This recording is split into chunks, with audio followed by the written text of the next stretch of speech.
ഭരണകൊന്തയോടുകൂടി ആരംഭിച്ച സെനറ്റ് സമ്മേളനത്തിൽ നെയ്യാറ്റിൻകര വൈദിക ജില്ലാ ആനിമേറ്റർ സിസ്റ്റർ ജിയോ ഫ്രാൻസിസ് ഡിയം MCYM പതാക ഉയർത്തി.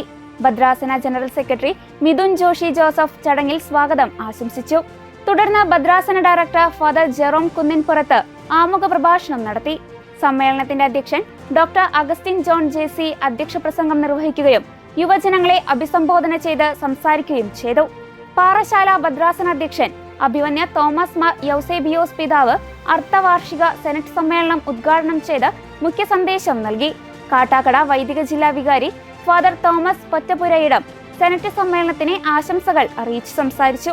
ഭദ്രാസനത്തിലെ 5 വൈദിക ജില്ലകൾ കഴിഞ്ഞ 6 മാസക്കാലത്തെ റിപ്പോർട്ടും കണക്കും അവതരിപ്പിക്കുകയും തുടർന്ന് ഭദ്രാസന സമിതിയുടെ റിപ്പോർട്ട് മിഥുൻ ജോഷി ജോസഫും വരവ് ചെലവ് കണക്ക് മാർട്ടിൻ RPയും അവതരിപ്പിച്ചു.